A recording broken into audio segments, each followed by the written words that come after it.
Hello mga bisadya, good morning, good morning, good morning everyone. Kumusta naman mo?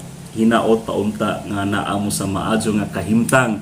Despite the challenges of life, today is Sunday. It is 7:16 in the morning. It's March 7 and the day is great. Ang adlaw is shining very brightly outside. And it promises a great day ahead. So, today is the 7th day of my home quarantine. I think 2 days ago, a representative from the contact tracing team called me up and she informed me that my quarantine will end this coming Tuesday, that is March 9. So hopefully by March 10, I can go back to work. So far, I have not felt anything wrong. I have not experienced runny nose or itchy throat or headache or whatever. I still have my appetite. I still have that sense of taste. That is why one of my temptations here inside the house is to eat and eat and eat. But anyhow, according to that representative, I have to monitor my body temperature, and so far my body temperature ranges only from 36.1 degrees to 36.5. So actually, that's it. I don't feel anything wrong. I don't feel anything unlikely, and I'm completely safe. It is just that we have to observe and follow the protocols being implemented by the government and the IATF in relation to our measures to combat COVID-19. So this is part of our life today, so we just have to live by it. Anyway, if this is your first time to watch my video, I would appreciate if you would click the like button and of course share my video to others so that they will also experience and they will know about the existence of this channel, Frederick Aniga ang Bisadya. And of course, subscribe my channel. So far, I have already more than 60 subscribers and the number is rising. Nagdahom. And the number is rising, and thank you so much to all the subscribers na tumatangkilik sa aking channel. Nagtagalog naman ko. Yeah, this is for the benefit of those people coming from the Luzon area who do not understand the Bisaya language. Anyhow, yes, of course, I would appreciate if you would also make your comments, because I will gladly answer all those comments that I will read in the comment section. So, enjoy my video. And once again, welcome to my channel, Frederick Aniga ang Bisadya.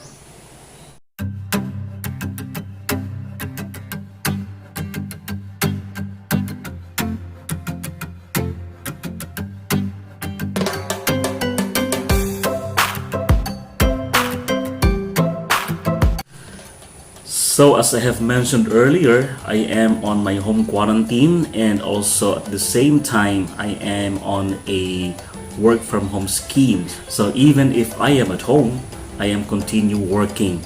And that is the advantage of having a strong internet connectivity, because even if I am at home, I can continue working. I can continue to coordinate with my office mates and with other people in my workplace. In the past days, I have been attending to online meetings using the Google Meet and the Zoom. And these are two platforms that are very useful today in the conduct of our activities in our office. Nevertheless, during my breaks, I have the chance to watch the videos of other vloggers. It has been a stress reliever for me to watch videos created by other vloggers. Ang obserbahan ko lang, vloggers are now very creative in creating their videos. I hope I can do the same, because I observed that mas high-tech ang kanilang ginagawa as compared mine. But anyhow, for me, what is important is to be able to share my thoughts and ideas to the people who would appreciate listening to it. So, yun nga ang sinasabi ko kanina. During my pastimes, when I have my breaks, I watch videos created by other vloggers. And one of these videos that attracted me most is the vlog created by one military. Actually, he belongs to the Marine of the armed forces of the Philippines. And what is interesting in his video is that he is showing the daily life of a military, of a marine. And there I realized how much they have sacrificed for our country. Saludo po ako sa inyo, sir. Totoo, tinuod. You know, the peace that we are experiencing, no, the peaceful nights during our sleep, the freedom that we are enjoying, and everything that we enjoy in a democratic, in a free country, this is being safeguarded by our military officers. So in the video, it was shown that the priority of the military men is the country, and secondary only ang family. Kaya if ever there are celebrations, occasions in the family, Pasko man yan, birthday, whatever celebration, if in time that they are being called to report to office or they are required to report to work or to the camp, uunahin nila ang trabaho kaysa sa kanilang pamilya. That is why I really appreciate the family of these military men for offering and sacrificing their children for the motherland. And with that, I was also to ask myself, being a Filipino, because you know the vlogger was very inspiring.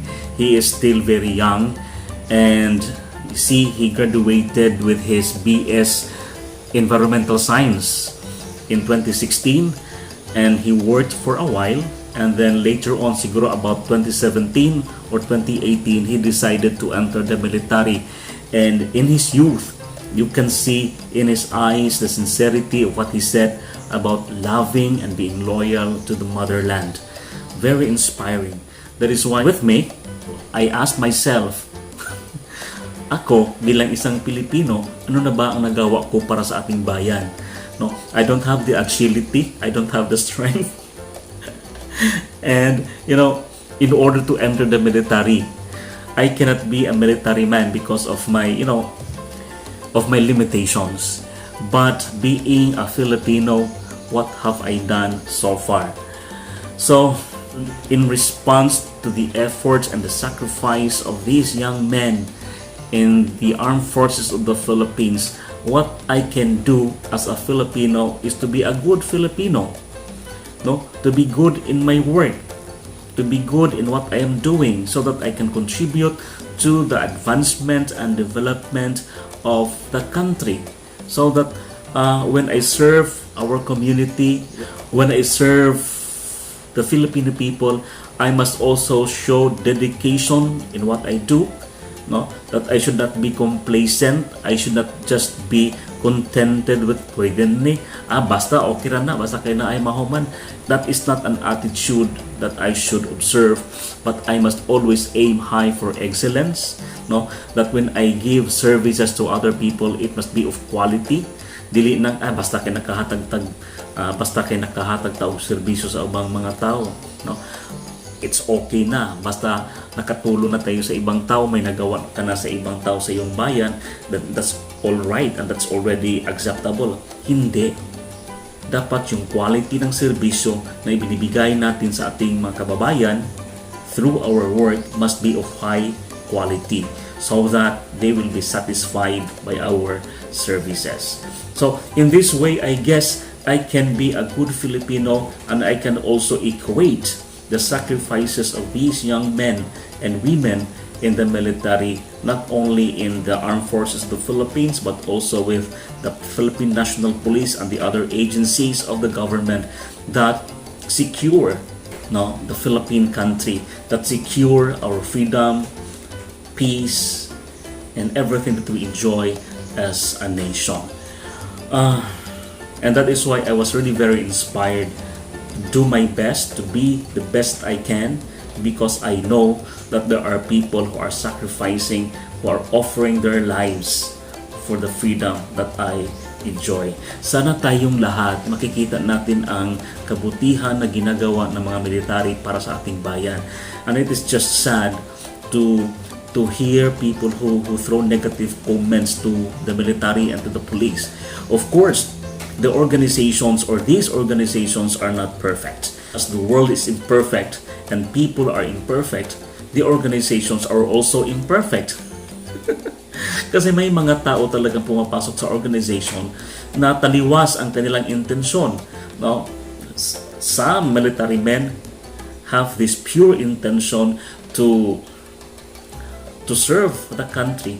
But there are also those people na iba ang motibo, iba ang purpose bakit sila pumapasok sa military. Nevertheless, no, siguro may mga military men or may mga police officers who are involved in, crimes or hindi magagandang mga gawain, but this should not destroy the image of these organizations, the Philippine National Police and the Armed Forces of the Philippines, because more than that, there are people who are sincere and pure in their intentions to serve the motherland, and that is why they are willing, more than willing, to offer their lives, for the motherland, for the sake of this love and loyalty. Kaya para sa mga sundalo, para sa mga pulis, saludo po ako sa inyong lahat, and I will promise that I will also do my best as an ordinary Filipino, as a civilian, to do my best in everything that I do, to be at my best every time I serve the motherland, every time I do my work. I will do my best because this is the way that I can contribute to the advancement of our country. Thank you so much for your inspiration, and I also hope that tayo, mga Pilipino, mga civilian, we will also do our best to equate the passion, the enthusiasm being shown by these young men and women in the military, na we will also do our share, we will also do our part, so that together, sama-sama tayong iangat natin ang ating bansa. We cannot expect our country to improve kung we will just depend this to the military men, or we will just give the responsibility to those who are running the government. Dapat mayroon tayong aktibong pakikisama. We should have an active engagement and participation so that together as one nation, we can bring our country to greater heights. So once again, I would like to thank the vloggers. I would like to thank the military men who are offering their lives for the Philippines. Nakaka-inspire po. Nakaka-inspire talaga. Thank you so much for the inspiration. Well, I hope that you are sharing with me the feeling that I have right now, the inspiration that I feel right now. Sama-sama tayo mga Pilipino ha, sama-sama tayong iangat natin ang ating bansa para po sa kabutihan natin at sa ating mga anak at sa mga anak ng ating mga anak, for the greater glory of our country, the Philippines. Salamat sa pagtanaw, and this has been your friend Frederick Aniga.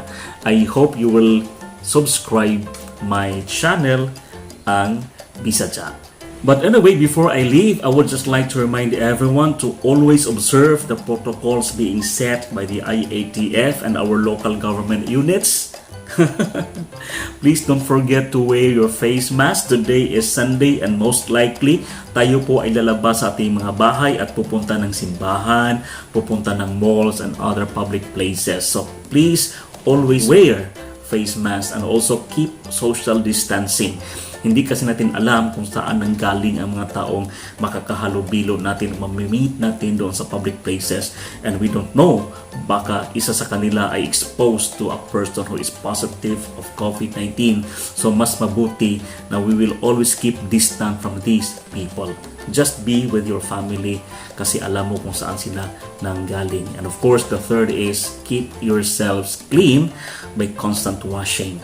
Okay? So if we are going to observe these three practices, then we will be assured that we will be safe from COVID-19. So, good luck po sa ating lahat. Enjoy the rest of the day and be safe. Daghang salamat sa pagtanaw.